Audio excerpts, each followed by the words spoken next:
అడుగు. ఆయన ఆయన సంక్రాంతికి 3 సినిమాలు వస్తున్నాయి. అవునన్నా. ఒక యువ రక్తం, 2 సీనియర్ రక్తాలు వస్తున్నాయి. అవును దడ ఏ విధంగా ఉండబోతుంది? అన్న, ఖచ్చితంగా 3 సినిమాలకి 3 సినిమాలు మంచి పాజిటివ్ టాక్ తో వెళ్తాయి, ముందుకెళ్తాయి మన తెలుగు ఇండస్ట్రీ ప్రెసెంట్ ఉన్న సిచ్యువేషన్ లో. ఓకే. ఎందుకు అని అంటే కనుక మనకి రీసెంట్ గా కూడా ఆల్రెడీ చూసాం, ఒక 4 మూవీస్ ఎట్ టైం రిలీజ్ అయినా 4 మూవీస్ కి 4 మూవీస్ ఆడడం జరిగింది. కొంచెం థియేటర్ ప్రాబ్లం అటు ఇటు అవ్వడం, చిన్న చిన్న వాటికి డిస్టర్బెన్సెస్ అయ్యాయి, కానీ సినిమా పరంగా అయితే ఖచ్చితంగా హిట్ టాక్ అనేది సాధించుకున్నాయి. కాబట్టి ఖచ్చితంగా ఇక్కడ ఉన్నది ముగ్గురు లెజెండరీ హీరోస్ చెప్పాలంటే. సీనియర్ హీరోస్ వచ్చేసి వెంకటేష్ గారు, బాలయ్య బాబు గారు. యంగ్ హీరో వచ్చేసి మన గ్లోబల్ స్టార్ రామ్ చరణ్ గారు ఉన్నారు. సో ఖచ్చితంగా ఎవరికి వాళ్ళే ఆధిపత్యం అనేది కొనసాగిస్తారు.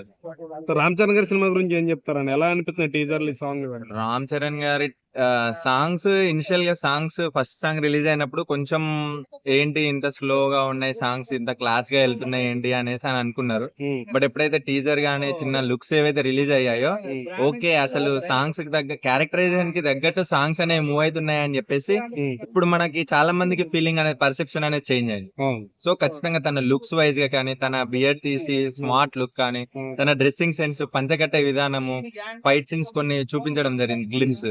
సో అవి కానీ చాలా బాగుందన్న. ఖచ్చితంగా సినిమా అనేది ఇండస్ట్రీ హిట్ అయ్యే ఛాన్స్ ఉంటది. రామ్ చరణ్ గారి కెరీర్ లో మంచి హిట్ అవుతుందని నా ఒపీనియన్. చాలా మంది శంకర్ తో దీని ముందు సినిమా ఫ్లాప్ అయింది, ఎఫెక్ట్ దీని ఉంది అంటున్నారు, మీరేమంటారు అన్న? ఇప్పుడు ప్రతి ఒక్క డైరెక్టర్ కి హిట్లు ఫ్లాప్స్ అనేవి కామన్. దట్టు శంకర్ గారు ఏంటంటే తను ఒక నేషనల్ ఇంటర్నేషనల్ వైడ్ చాలా సినిమాలు తీసినాయి. చాలా ఓల్డ్ డేస్ లోనే చాలా హై కలెక్షన్స్ కలెక్ట్ చేసిన మూవీస్ ని డైరెక్ట్ చేసిన వ్యక్తి అతను. కాబట్టి తన మీద భారీ ఎక్స్పెక్టేషన్స్. దట్టు భారతీయుడు అనేది చాలా పెద్ద హిట్ అయింది సినిమా.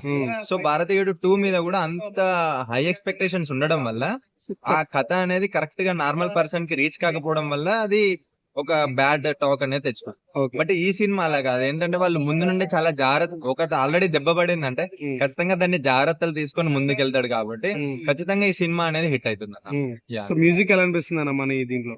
మ్యూజిక్ అయితే ఓకేనా. స్టార్టింగ్ సాంగ్ ఫస్ట్ టైం 1-2 సార్లు విన్నప్పుడు మనకు కొంచెం ఏంటి ఇంత అనిపించింది, కానీ వింటుంటే అసలు మనం ఈ సాంగ్ ఇలా అనుకునేది అనే విధంగా చేంజ్ అయింది అన్న. సో ఖచ్చితంగా మనకి మ్యూజిక్ పరంగా గానీ, ఇంకా మనం యాక్చువల్ గా యాక్షన్ సీన్ కి సంబంధించిన బ్యాక్గ్రౌండ్ గానీ, ఇంకా ఫర్దర్ సాంగ్స్ గానీ మనం ఇంకా వినలేదు. కాబట్టి మనం ఈ మూడ్ లో ఉన్నాము. వన్స్ అవి కూడా మనకి అవుట్ అయ్యాయి అనుకోండి, ఖచ్చితంగా అందరి మైండ్ సెట్ అనేది చేంజ్ అయిపోతుంది. నేను రామ్ చరణ్ గారు విజయవాడలో 250 అడుగుల విగ్రహం కటౌట్ పెట్టి ఎలా అనిపిస్తుంది అన్న? ఒక మెగా ఫ్యామిలీ అభిమానిగా ఖచ్చితంగా దాన్ని మేము కూడా ఎంజాయ్ చేస్తాం అన్న.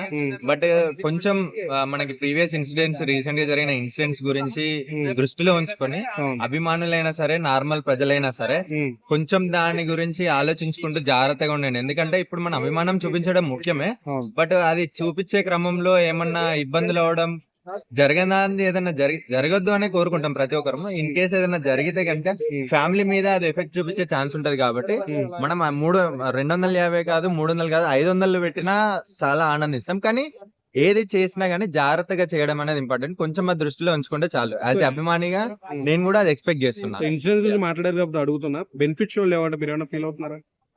అన్న ఫీల్ అవ్వడం అంటే ఏం లేదన్న. ఎందుకంటే బట్ ఇది ఇతను చాలా భారీ బడ్జెట్ మూవీ కాబట్టి కొంచెం దాని మీద ఎఫెక్ట్ పడే ఛాన్స్ అయితే కంపల్సరీ ఉంది. దిల్ రాజు గారు.